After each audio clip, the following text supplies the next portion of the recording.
Gotta wait for the others to join. So, the reason I wanted to do this also is because I feel that, I mean, if I can help my founder friends or initially and just a group of people who can take a session with me on anything pitching, communication, or just branding and marketing stuff that I've done 20 years of my life, sales. Um, I just feel that I'm probably be able to help someone in that session solving a specific problem or offering, a suggestion. That's the idea, right? And if I can do this every day, 1 hour, I can keep recording this and also live stream this maybe. And this can be something I can do low maintenance. It's not something I have to put in a lot of effort to edit, get people in. So I do this podcast in the car. It's like a lot of work, but I think this is more simpler for me and maybe high impact, just like having some people use my communication skills and just like maybe eventually help them close a deal live on the episode. Wouldn't that be cool? Closing a deal. So that's the plan. If you're able to do that, why not? Hey, hey, Hey, what's up, Kamil, what's up? Chetan? Thanks for having me. Hey, man, two guys on a who wear the green cap consistently. Oh yeah, You my green hat broski. I should have. Now I have a new name for you. okay, yeah, Yeah, I like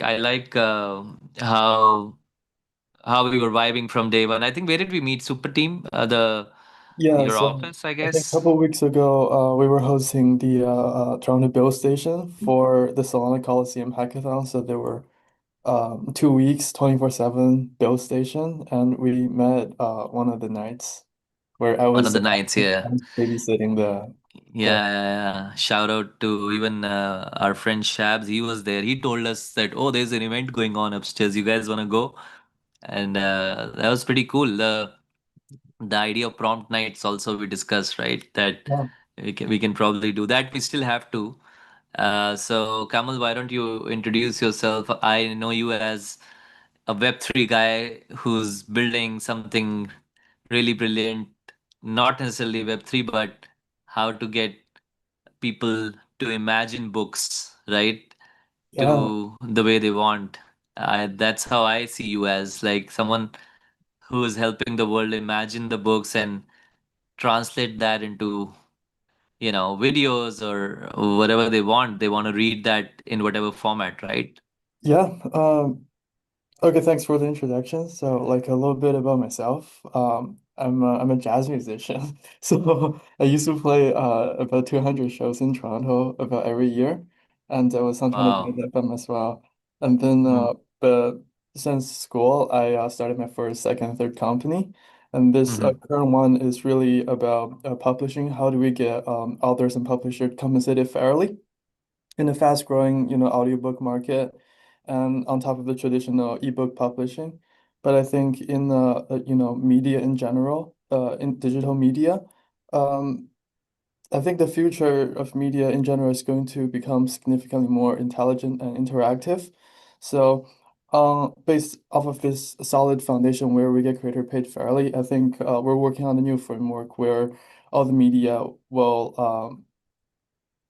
run through this new runtime where you can actually interact with it. For example, if you've ever seen Harry Potter, the newspaper, people will literally be moving inside and talking back to you, and that is what we're working on. Or use another example, if you've seen Iron Man, Tony Stark has his workbench so he can drag stuff. So that will be, the future of books and media that we're building. Amazing. So you're gonna make everybody Tony Shark with that dashboard, right? Yeah. So tell me, is it what part of that is already existing in the market? like how people are consuming books right now. One is Audible, right? We are consuming audiobooks, correct? Physical books, I see the books, I read them.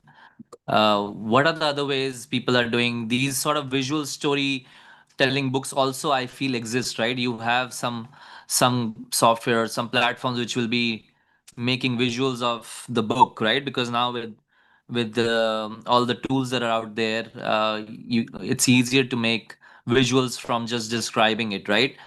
So what's the next level now? What is it that exactly you are thinking is groundbreaking? I think a good point that you mentioned because there are already platforms that are transforming how or they attempted to transform how we consume media. I think one of the few example is there were some very successful media platforms that have kind of done that, but they're currently pivoting back to audio. So what they were doing is they transform piece of written script or audio to short form video that you can scroll like episodes where you can scroll, and but I think what I'm really betting on is so at the end of the day, if you render your like little scripts, break them into blocks, and then use AI and make a short reel out of it and as episodes, that at the end of the day it's still video. It's a MP4 or any other like video formats. But what I'm betting on is that can rendered as like an asset that runs in the code. That is the difference, and that is my bet. So explain that again in more simpler terms, right? Yeah, I'm gonna keep asking you until I understand today, man. I'm not gonna let you go. Either you're sounding too smart or I'm too dumb right now to understand. I think it's definitely And you're gonna get all kind of people who may not understand it, right? So which is also a question for another time. If they don't get it, are they the right people for you? Right? So so that's another conversation. But you said there are platforms which do these visuals of books and maybe showing them in a visual way. You doing it as an asset means what? In very do you have a diagram or something to show? We can do screen share also, just so that we can see the overall architecture and what you're trying to do better, or maybe a video that explains what you're doing.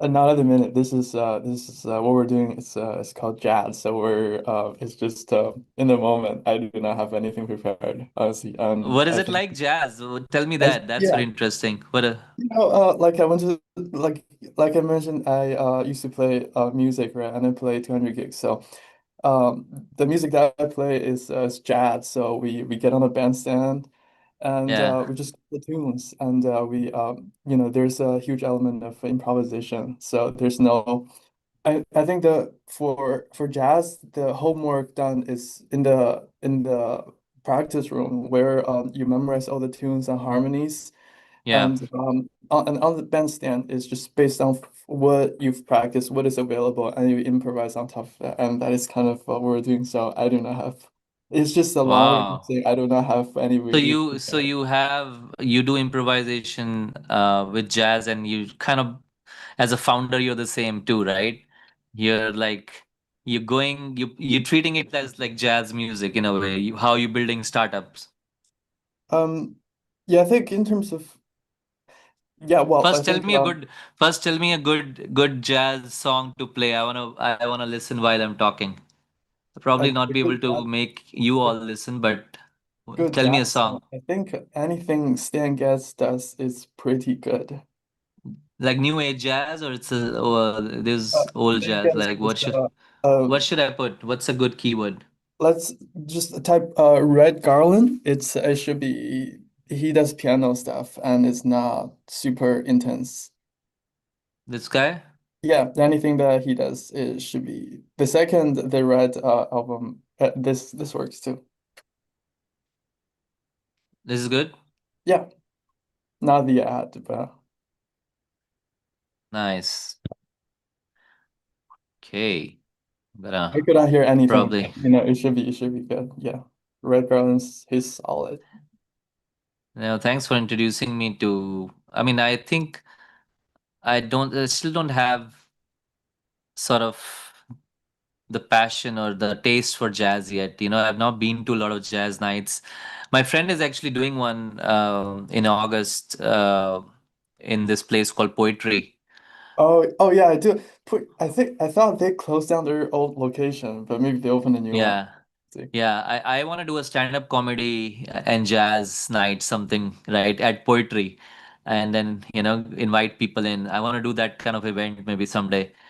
And it's a good place to do stand-up comedy also, right? And then we have a jazz with between. And so, but one of my friend is doing a singles night there. So you're single, you told me. You I'm not can. a singer. I'm not a singer. Oh, you're not? Oh, okay. I just play the Good. saxophone. Good. That's it. Yeah. Okay. No, no. You said yesterday I asked you, are you going out with your girlfriend? You said no, no girlfriend. You said something, right? No, well, no, I don't remember. But I do not have a girlfriend. It would be nice, but the startup thing is not. Yeah. Yeah, yeah, yeah, yeah. I embarrassed you on the camera live stream asking you. Chetan called me for pitching. What is he asking me? Are you are you that kind of a shy guy who's like not very private and Well, like doesn't I feel think like I'm not shy. Just I get socially awkward, and socially awkward? it also Okay. depends on the persona, right? So I ban and lead quite a bit, and sometimes you gotta pitch people. So if you can just on demand and step into this new character, it doesn't really matter. It feels like a skill set. Yeah. Yeah, isn't jazz like even it's like pitching is also like in a way asking a girl out, right? Like first time, like you need a good sort of opener and pickup line and your your pitch deck is like your Tinder profile in a way, right?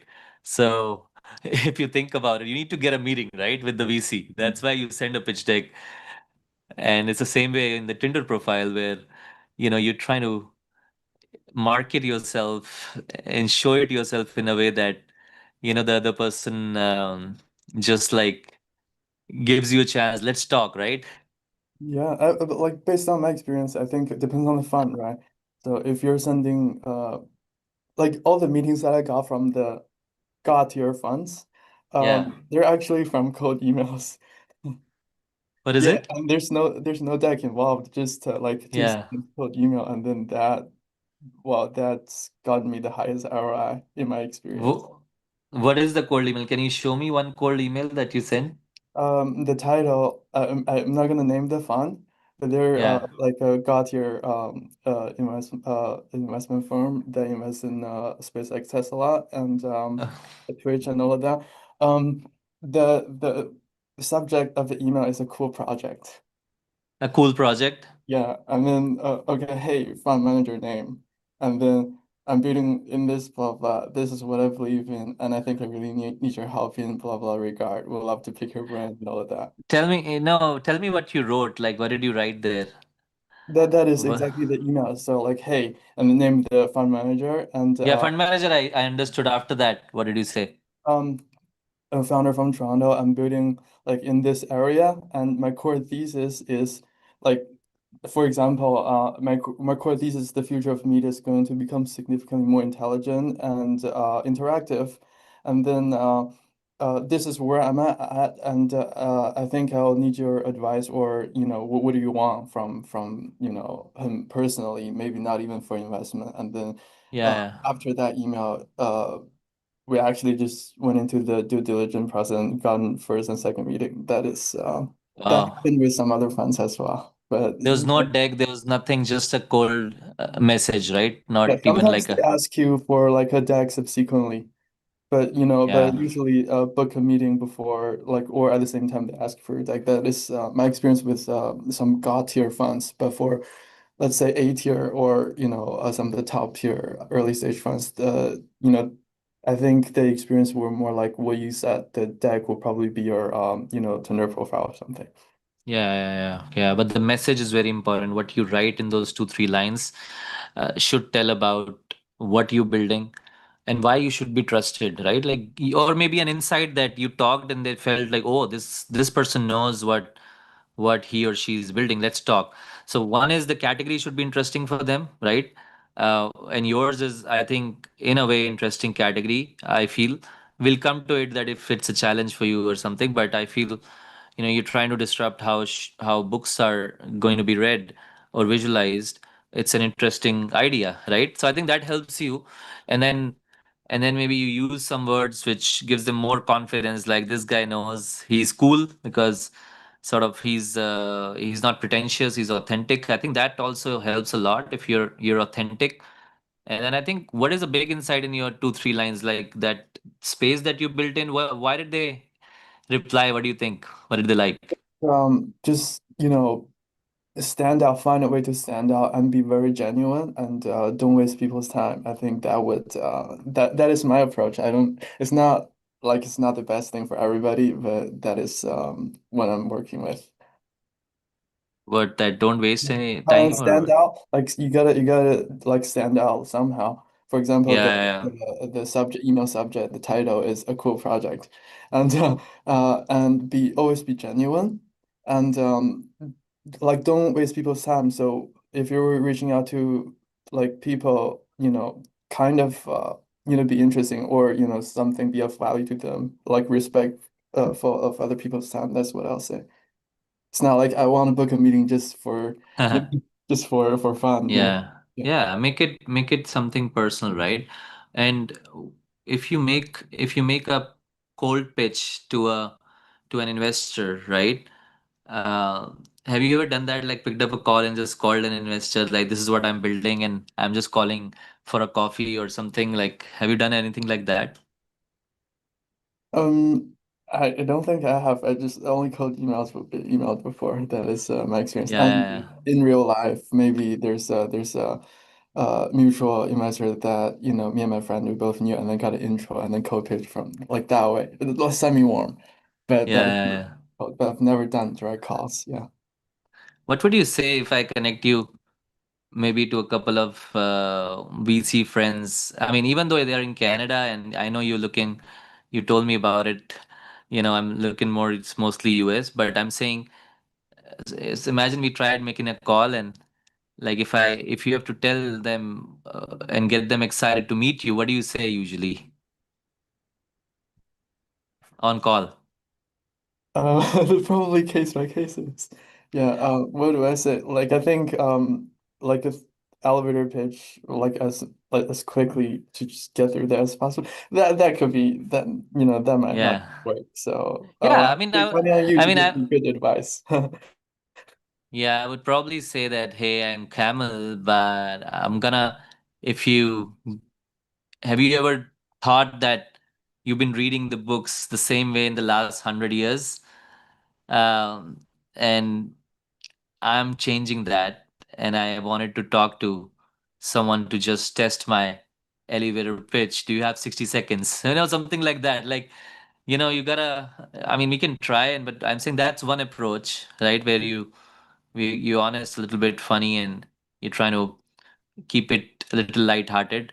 Or you just say that, I someone gave me your number. I'm a founder and I'm a hustler, and I want to cold pitch to you if you have 60 seconds. I won't disappoint you, or something like that, right? That can be another way to just call a person, right? And then say what you're building, and let them say yes or no. Do you understand what I'm building? Do you think it's too much that I called you out of the blue? But Chetan asked me to do it. You can then give my name, right? You're right, because and then maybe they'll laugh about it, or they will say okay. So I'm saying, eh, eh, cold pitching and VC in usual cases doesn't really happen, but I bet some founders would have tried that, and they would have successfully also got a meeting, I feel. Yeah, I bet. Yeah. Yeah. Yeah, Why why definitely not not just not the why not usual just give them approach. a call, right? Like pick up a call and just call them. Hey man, no time waste. I'll not disappoint you, because I already know that a lot of VCs are excited by what I tell them. Do you have a minute? You Yeah. know? I mean, yeah, So, like especially like founders, we cold call our, I don't know if that's still the norm, but in the past I've definitely have cold called so many of my customers. So yeah, you do cold call. So you've done that in the past? You've the you've cold customers, called. not VCs. So what kind of customers do you have? Um, Currently, mostly we're talking with publishers and literary organizations in mostly Okay. Ontario. Okay. Do you have like a database of those customers with you or something that you usually use, or how do you get the phone numbers? Like when you start thinking of cold call, how do you get the data? On their website, just as a cold call, right? So they have Okay. a team page. And in terms of a database, I use for my CRM. I actually do not have a CRM software. What I do is, if anybody has ever played with the Cloud Code or Codex, I use a local repository as my personal database, and you kind of just organize your folder structure, project structure, and then make that your personal second brain. That's how I organize my stuff. That's pretty cool. But you don't have any data of those publishers, like any I do, database of you do? but Okay. it's in a Codex like repository. Yeah. Okay. Okay. So if you have a few phone numbers, we can make a call. If you have them handy, we can try calling them and see, what the pitch is like, and maybe then discuss the pitch. Do you have anybody's number? Not none. There's no number that is not already warm. So for the code leads, I need to find more for the next call. Okay, so maybe we'll find it for the next call. But the idea is that, also learn the hard art of cold calling. Again, I'm learning too. So I've started this podcast not as a cold calling expert. I mean, I'm a storyteller. I know I'm a communication expert, I would say, if I can use expert in a very all due modesty. But I've not done a lot of cold calling, but I feel that it's an art that everybody should have, right? I should get better at it. If I'm good, maybe I get to great. And if there are a lot of people who are poor and average in cold calling, at least through this podcast, I want to bring them to good, you know, like do a little bit cold calling, right? Get that hesitation out, be a little embarrassed. That's why you are in live stream, because you're okay to be embarrassed, right? So Yeah, all the otherwise, time. come on, you Like, know me and you know Chetan, and you know it can get, it can go either way, right? Were you nervous coming to this live stream? and not very much for this one, because I kind of know it might be live streamed and it's with each other. Yeah. But I think I do get nervous quite often, especially before meeting, yeah, some important people. And also back in the day, like when you're band leading and then you're on the stage, you're the band leader, and then there are like maybe 100 or like 60 a bar full of people, you do get nervous. And in jazz you play a lot of round notes. It's about how you actually there's one saying that there's no round notes. They're like their notes, what matters is the note after the round notes that decides the first note is if it's wrong or right. But yeah, so I get the feeling quite often, but I don't think getting nervous should stop you from doing anything. It's you might be it might be because that you're nervous because you're excited, but regardless, you're nervous, excited, or even afraid, you should still do it. Has nothing to do with whether you execute you on the bandstand you play or not. Yeah. It's okay to be Yeah. nervous. Yeah. It's okay to be nervous. Now you're nervous that you're getting live streamed. See your YouTube. Crazy. They're getting live streamed. That's interesting. I feel that live streaming is gonna be, uh, m- I would say not the future. It's already is in a way, but I feel more and more people are gonna consume this content. It's becoming the Truman Show, right? Like everybody's lives are kind of be. A lot of people are okay to put their whole life out there, right? I was thinking in a very Web3 kind of a way, that what if a person is documenting his or her life every day.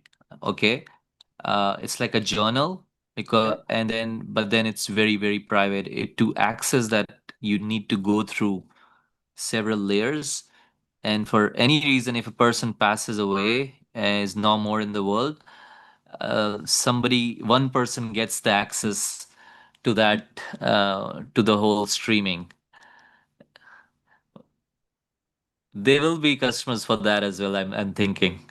People wanna journal, man. If they get this opportunity to journal whatever they want to, and nobody ever gets to read, and they're in their mind it's absolutely safe, I think more and more people will use this vault service like a vault service, right? That's Like the like idea a I wallet? have.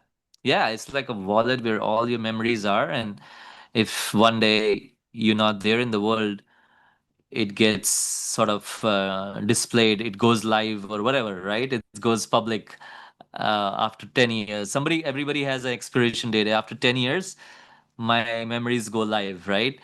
And imagine that website where all the memories are going live. It's gonna explode one day with so many people's lives documented.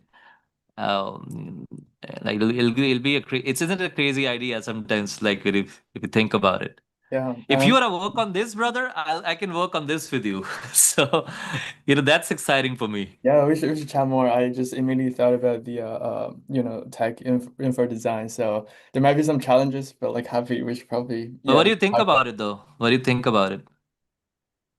Um Like, genuinely, does it even resonate with you? like Because memory archive or something like that. Memory archive.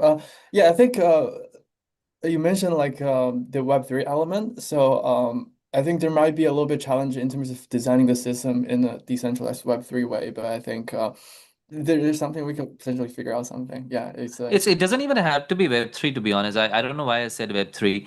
I need to understand Web3 even better. Putting it out there, but I'm always been a Web2 guy. But what I'm saying is an idea of just journaling, okay? And one day the whole journals are getting public, the whole viewership of that's something that can be crazy, right? Like if somebody has an expiration date of that, and they're like, hey, if I pass, this whole thing should go public, and in 1 hour every day or whenever they want, they're just going around on phone. There's an app, they journal, they close, they on switch it on, journal, close. Nobody else has access to that app. It's a very safe app. interesting. Yeah. Um, I, yeah, I would say what if people would we want to just do that. what if we just plug into people? I mean, I think with the frequency that people are interacting with their AI agents, if Yeah, there's a like optional like note taking, like archiving yeah, memory feature, yeah, probably there already are, and yeah. that could be potentially the note is uh how do you archive it and keep the data safe, and when to release it when perhaps when the person is gone 10 years after. Yeah, I think the idea is pretty cool. We should And you probably start selling the distribution, the viewership of those archives going public after 15 years. And imagine the whole distribution. You start investing in that one day it will explode. Everybody would want to consume that content of random people talking about their lives. And I think as people are getting lonelier, they want to listen to something on the side, something playing. That's why podcasts are, more and more listened to. And even these live streaming is like podcasts, right? So live streaming of whatever is happening in a person's life, like two, a man and a woman just talking, and living their life every day, and how the relationship goes up and down, can be a live show that a lot of people can listen to later on, right? with consent, yes. With consent, of course. So that's their choice. They want to go public or not. They want to document everything, thinking that one day their kids would want to see what their lives were, and but they just not comfortable that it goes live while they're living it. Right? It can get embarrassing, but later I don't care. My kids should know what life I had, what I was doing. So I think, I mean, I was just thinking more and more about this idea. I feel it's an interesting one, and it can be sold to the richest of people that, hey, no matter what life you want to live, just keep documenting, because Yeah. tomorrow, At the end, we generate a memoir like for you or yeah, something. yeah. And then who will cry when you die, right? That book, there's a famous book called Who Will Cry When You Die. I read it when I was really young. The book was about how many people will care about you're not there in the world. So maybe, the person while dying also will have a very good, like, sort of a video created, and the whole posthumously he will make money, and that money can go in as royalty to their kids, right? So there can be whole economy around this, is what I feel. Yeah. Somebody has to believe and put money in, right? These are the ideas where you actually need money to kind of raise money. And you and me can tell this story, man, together. If you and me put our mind on this, and we are totally passionate about this as a project, you and me can start pitching, apart from what you're pitching and what I'm pitching, this whole idea of the memoir, the secret vault, Yeah, or we should chat more. I can definitely build it. But in terms of pitching, I think you're definitely the expert. I'll pitch because I'm also coming from an age. I'm 40, right? So I know that these may not be as important for you right now, Kamal, but when you are maybe a certain age, I don't know, you want to document, your perspective changes about life, right? You want to tell everyone whatever you learned, and you want to, at least tell your story, right? So I don't know what people your age feel. How old are you? 26.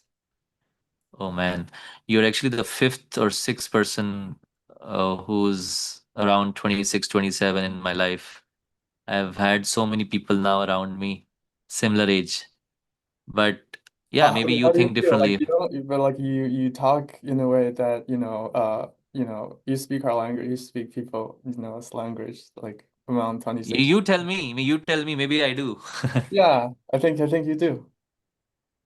Thank you. Let me grab a sparkling water. Just give me a Yeah. moment.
What's up? What's up?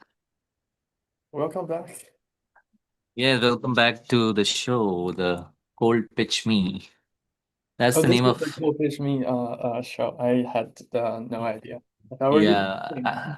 I'm calling it Cold Pitch Me because the idea is also to, cold pitch people while being on the call. But it can be about anything, branding, marketing, or what we are talking, brainstorming new ideas. Um, so Okay, I so want to, there's an idea that I'm trying to build, like while I'm brainstorming. Like I would like to co-pitch you.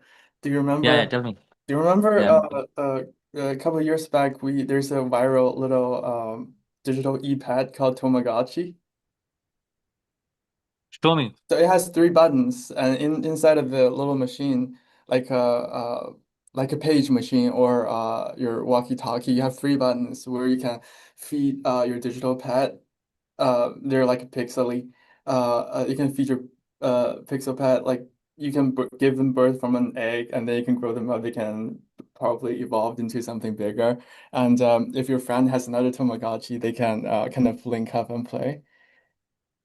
You have to show me, brother. I'm not able to understand. Let me just put it on the chat. A keyword. I'll type it Right, let me try and find it.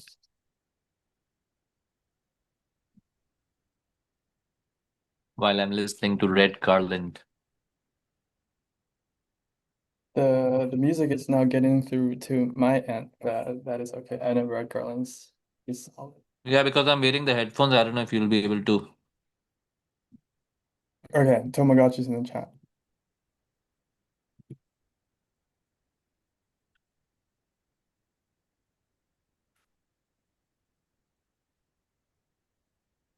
Okay, these ones. Yeah.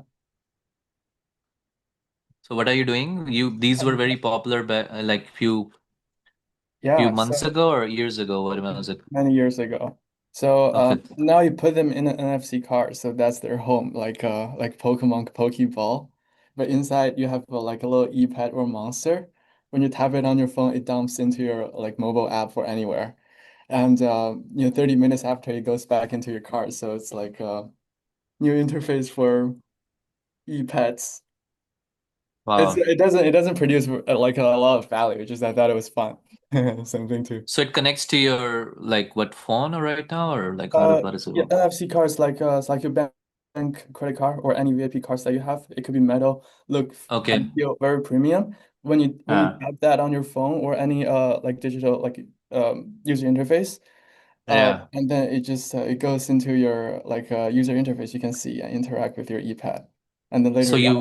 we will type it, you will type it with this thing only, and it will go there basically, right? What are you saying? No, this is many years ago, right? Right now, you only just get a car and like your phone, your laptop, whatever you want. So the little pad is in the little cart. Okay. Yeah, But you have the physical thing or no? You will keep it physical thing or no? Like the physical part. This physical thing, you will still use it or not? that is just like a home, right? So if you have the card, you have the ownership of your e-pad. Exactly. That's what nice. I want to see, visually how it works. Again, your ideas are very, very ahead It's of just my for fun. time. Yeah, it's just for fun. It doesn't I produce, think, doesn't solve a yeah, problem. yeah. I know you guys, Web3 people, you always have these brilliant ideas. But yeah, how was my idea on that scale, like in terms of being a little offbeat, I think, crazy, but maybe an yeah, audience I for it? think it's a good idea. I think regardless, make people monetize off of their memory or like the memory 10 years after archived in memory. I think if the family tree you want to preserve like their ancestors' memory, you don't even have to monetize off of their released memory. Like their family can just pay to maintain their memory in the vault. No, Yeah. so I think Hmm. uh, and however they want to do it, like if they want to generate a memoir or like a film, that is up to the family. But I think just having Maybe every with day. the right customer, like a customer, just the there's value even to just kind of preserve the family like or ancestor family tree's memory potentially. I'm too young to think Maybe, of these things a little bit, I think. I feel. maybe every day. Maybe every day they they release like one thing from those archives to that other member, right? Every day, one message coming from those big archives. I mean, you pay a little more, you get that, right? I'm not sure. Like, I think it kind of depends on the family, right? What do they want? I They'll know it deal can with be the sad. we get I we get know. we get customer feedback, and then if they want the feature, we ship the feature. Yeah, yeah. If they wanted, we ship it. I'm saying you're right. It sounds very sad, but maybe that's a new way of remembering a person. Like right now, we don't have access, so we don't know what we will feel. But maybe people start feeling good about, those little messages coming. So who knows? It becomes the new normal, and that's what the big ideas are, right? You're not thinking right now. Maybe they become the new normal, in the future. Yeah. As more people become lonely, they would just wanna, they're just talking to the like one memory every day, and then from the memory you get also responses of that person. You can actually have an avatar of that person just talking from the whole archives, right? And this is what I'm saying. This is what the riches of people can pay for it, is what I'm saying. It'd be like $2 million for all my memories to be seen by the world. Why not? I want to even be famous even when I'm gone, right? So there's a whole emotion and economy around a lot of things which you think may not exist. Yeah. Okay. It just kind of reminded me. So that's what I think the future of memoir could be, right? So maybe you don't need to. I don't know. So like I'm building around books, so I couldn't stop thinking about it. So the future of book, you have a memoir, but you also have all your actual memory or filtered memory based on your like the author selection, and they actually directly embedded it in the in Mhm. your book in the memoir. That I think that could be Rather, you and me, if we wanna, you know, sort of build something and keep pitching, and all these people will be blown away. At least I'm telling you, if we pitch it the right way, I'll be like, either the guys are too crazy or they're like doing something too ambitious, right? That kind of idea. I like it. So let's think more about it as we talk. And next time you need to get me some phone numbers to call. yeah. I'll try like for publishers or Yeah. okay. Yeah, for publishers, we can do cold call the publishers and see what they say about it. I'm gonna call a couple of people though on your behalf, even though they know me, so it's not a cold pitch, but I want to pitch you.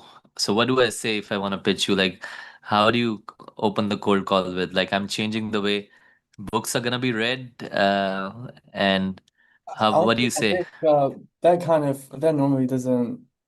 I mean, that is a kind of I separate my pitches into like kind of different categories. So that is kind of selling the future.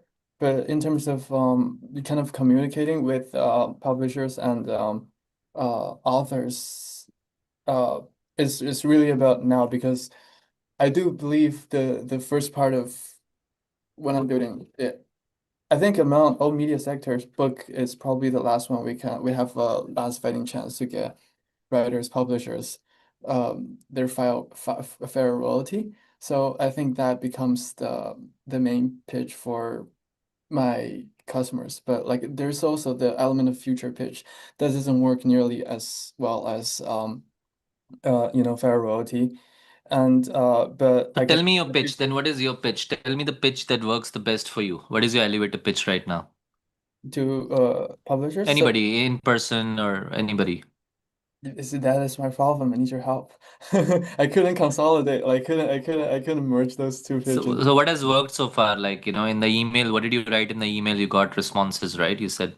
Yeah, it depends on who I'm like talking to, right? So if if I'm introing myself to somebody technical, then definitely like probably selling the future. But if I'm talking to with my customers, how does the product, help them engage with their audience readers, and to publishers, how the product is actually better, and how we actually, probably 5x your revenue if you go That's direct. too long, right? That's too long. So you need a crisp elevator pitch first. Like, this is what you're building. Loomdot, right? That's the name of the company, Right. right? Right. So tell me what Loomdot does for publishers in very simple words. Is it making publishers' life better? Is publishers' life today not as good? And what happens when they use Loomdot? You get significantly better economics per sale. No, Per yeah, sale? on the platform fee side. And then the second thing is you actually own your audience. So, whoever purchase engage with your book, So you you're building Audible, sort of an Audible competitor? What are you trying to do for publishing books? well, Are you building your own platform where you will drive people to the platform and give them is you building a Spotify for books, right? That's what you told me last time. kind of, yeah, the first part, yeah, Yeah, without so the innovation, so yeah. that's easy to understand, Spotify for books, but but I would ask, what's stopping? Is there no, I mean, I'll be first surprised. Is there no product like that, Spotify for books? There are all these Audible books and these platforms, right? So who else is building Spotify for books?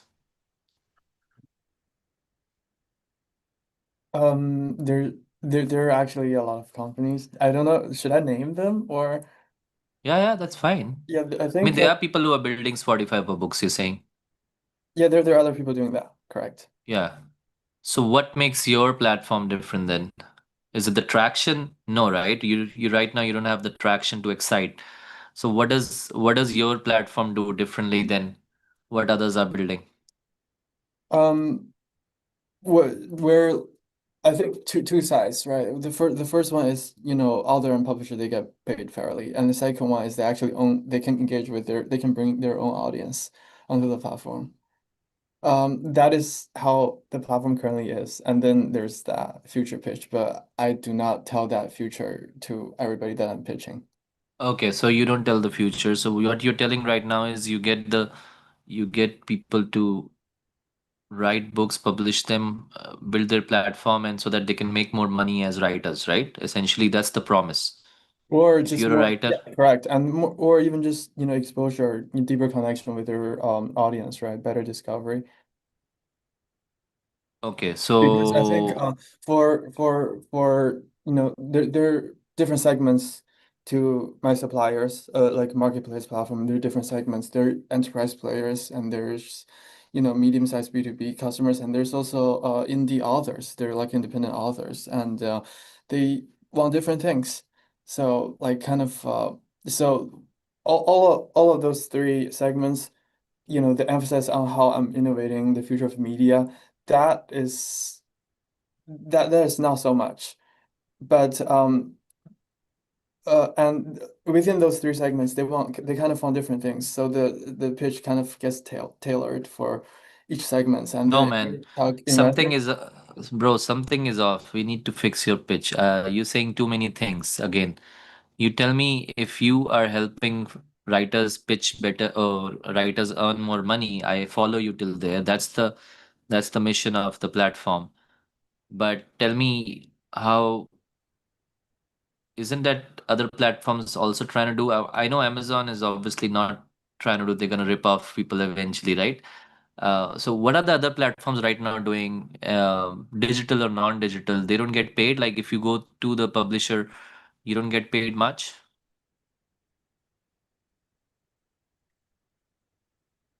um, I don't know if I should share those information. I don't know if the publisher will be You happy for me have to to. share You those have to. information. I I mean, don't know if here because it's that streaming. I leave to you. But I'm saying there's you need to still talk about the problem statement right now, right? Correct, yeah. So that problem statement is what you're trying to fix. So you have to own that thing. You cannot say, oh, I'm not saying on live stream, but I'm saying even to investors, anybody, you'll have to say that. Yeah. But that, I mean, unless that's the only thing that's stopping you from pitching is because that creates some sort of impact in their mind. Okay, what does your product do? Okay, it publishes books, yes, but I feel there's so many products like out there. What do you do different is still not coming out. So think about it also. If you can't think about it right now, think about how you're different and what's that hook. That's when we'll be able to figure out the hook. Yeah. Yeah, the reason you are in touch with me and you're now, part of the Super Nine, I want to keep pushing you to do this. I mean, live stream, yes, it does feel like you are a little awkward telling things, but we can connect offline also and we can talk more. But I need you to have a very crisp pitch, which right now is missing. Yeah, I mean, definitely yeah, have you, to work on that. yeah, we can't take more time now. 60 seconds pitch, let's try to fix, over WhatsApp. You keep sending me, I give you feedback. Let's fix that, okay? Sounds good. And then maybe in the next episode we start with that pitch, okay? Okay. Okay, before you go, do me a favor. Tell me what's the best tool set and to build this audience and this podcast? If you now you got the concept, right? Right now I'm just doing a Zoom call, which is easier to record for me and just live stream it to YouTube. But the YouTube doesn't have name and all that stuff, the extra jazz. And I don't have audience right now, so I'm not interacting. But later on, I might have to interact with the audience also, right? Like while we are live streaming. So what's the best way to build this podcast? Um, I think from distribution and product, and then how do you give and discovery. But I think I'm talking too much. There's a lot of things to go through. So from a product, do you want a product to actually make your existing viewers more sticky? I think a product could potentially help. I think we looked at a potential demo site for code pitch. I mean, that was just a simple subscriber list. Um, like that's one example, but definitely a more polished product than that. And second is distribution. Right now, you're doing Zoom plus YouTube, uh, potentially thinking expand into different channels. But I think the con is that like every new distribution channel probably adds more operating overhead if you're trying really Exactly. trying into a scale like a co teach me, podcast or things like that. And also Correct. I think the other couple of things is probably the basic, get the podcast distribution on like potentially Apple Podcast, the app. And obviously Spotify has their own podcast distribution channel. Bit of a complexity Nice. loomed out, but anyways, it's fine. Yeah. Yeah. No, that you should be looking at podcasts too in your platform because that's what people are gonna, you know, publish also along with the books to promote the books to they'll start a podcast. It should also be on your platform and maybe, figure that part also. But thank you for that suggestion.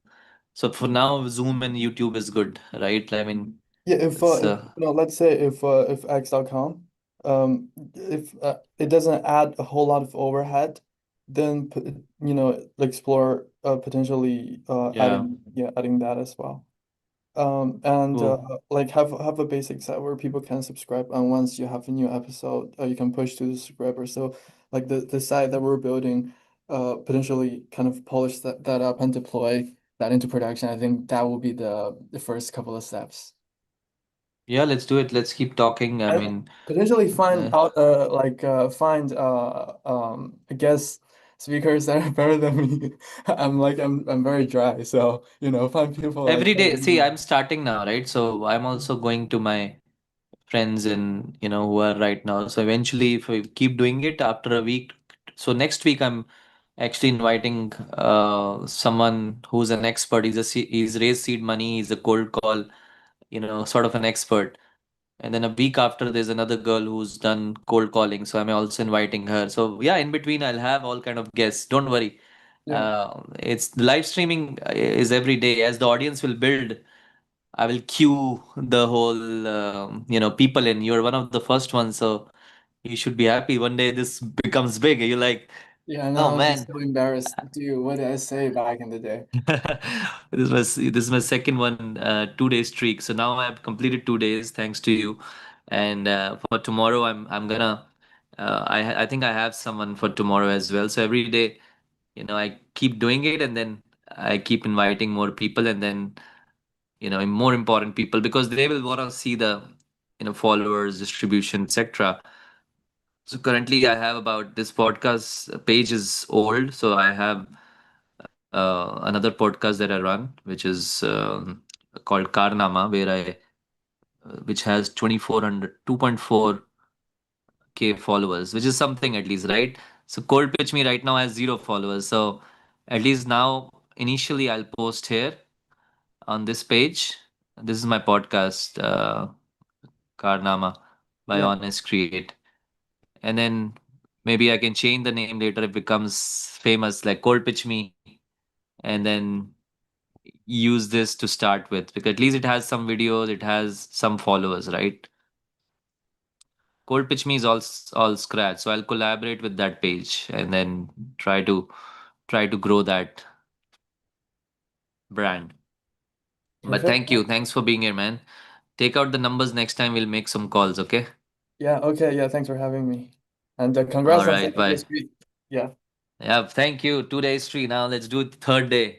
If you know any founders from Solana and their office, you can let them know that, I mean, at least they will get value out of it that I'll be able to help them give a Yeah, I'll make session. some intros. Yeah. Yeah, yeah. Let them know. Okay. Take care. Okay. Bye. Cheers.